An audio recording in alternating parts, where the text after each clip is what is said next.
यह हवेली राजा महाराजा के समय में बनाई गई थी, लेकिन पिछले 18 सालों से इस हवेली में आज तक कोई रहने के लिए नहीं आया है। इच्छा होने पर भी इस हवेली में कोई भी नहीं रह पा रहा था, क्योंकि लोगों का कहना है कि इस हवेली में भूत प्रेतों का साया है। जब अजीत सिंह को इस हवेली के बारे में पता चला तो उसने तय किया कि वह इस रहस्य को जानने के लिए इस हवेली में रहेगा।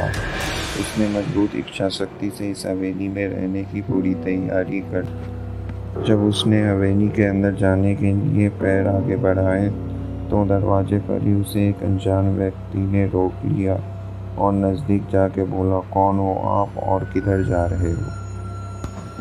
अजीत सिंह ने जवाब देने के बजाय उसने सामने से सवाल किया, जी आप कौन? उस व्यक्ति ने जवाब दिया, मेरा नाम अर्जुन सिंह है और मैं यहीं पास में रहता हूँ। अजीत सिंह ने कहा, ओह अच्छा, मैंने सुना है कि यह एक भूतिया हवेली है और यहाँ कोई नहीं आ पाता है, इसलिए मैंने इस हवेली में एक दिन रुकने का फैसला किया है। अर्जुन सिंह ने कहा, जी हाँ, आपने सही सुना है और आप भी अंदर मत जाइए। मेरी माने तो आप भी वापस लौट जाए, यहाँ बहुत खतरा है। यह सुनकर अजीत सिंह खुश हो गया, जैसे उसने कोई लॉटरी जीत ली। अर्जुन उसकी खुशी देखकर बोला, आप क्यों खुश हो रहे हो? आपको तो भूत का नाम सुनकर डर लगना चाहिए था। अर्जुन उसकी खुशी देखकर बोला, आप क्यों खुश हो रहे हो? आपको तो भूत का नाम सुनकर डर लगना चाहिए था। शायद आपको पता नहीं होगा कि मैं भूत प्रेत में काफ़ी दिलचस्पी रखता हूँ। अगर इस हवेली में भूत है तो मैं अंदर ज़रूर जाऊँगा और सारी सच्चाई का पता लगाऊँगा। इतना कहकर अजीत सिंह उस हवेली में चले गए। अंदर जाके अजीत ने अपनी बैग को साइड में रखा और हवेली के चारों ओर देखने लगा। सारे रूम भी चेक करने लगा। बाद में ड्राइंग रूम में आकर सोफे पर बैठ गया और वहां बैठकर दारू के 2-4 पैक भी लगाए। वहीं अचानक उस रूम के लाइट का बल्ब चालू बंद होने लगा, लेकिन अजीत ने इस बात पर ध्यान नहीं दिया। थोड़ी देर बाद दूसरा बल्ब चालू बंद होने लगा, फिर तो हवेली के सारे लाइट चालू बंद होने लगे। यह सब देख कर अजीत अपनी जगह पे खड़ा हो गया और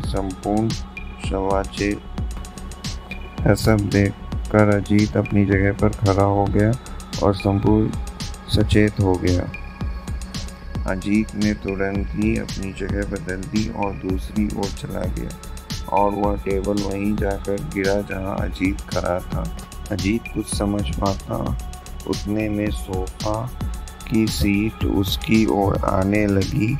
वो जल्दी खड़ा हो गया और छलांग लगा के दूसरी ओर कूद गया, जिसके कारण सोफा दीवार से टकरा गया और अजीत बच गया। अचानक सब कुछ शांत हो गया। अजीत चारों ओर सतर्कता से देखा और बड़ी आवाज में बोला, जो भी हो सामने आकर बात करो। वहीं एक बड़ी परछाई उसके सामने आ।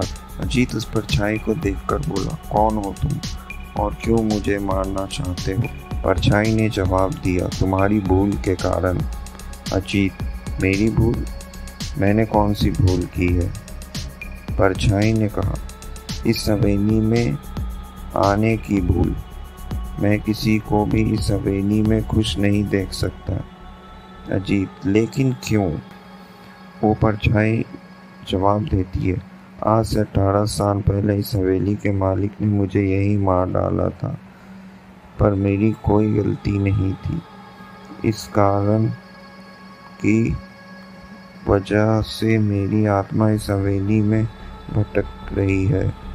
मैंने किसी को भी इस हवेली में नहीं रहने दिया, क्योंकि इस हवेली में मेरा खून हुआ था। इस हवेली में जो भी रहने आएगा उसकी मौत होगी। अजीत ने कहा, मैं तुम्हें तुम्हारे असली रूप में देखना चाहता हूँ।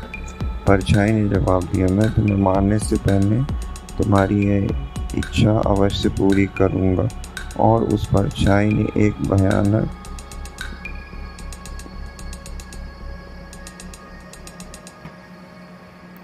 और उस परछाई ने एक भयानक दानव रूप ले लिया। उसका चेहरा इतना भयानक था कि अजीत भी एक क्षण के लिए डर गया। हालांकि दूसरे ही क्षण उसने अपने डर पर काबू पा लिया। बाद में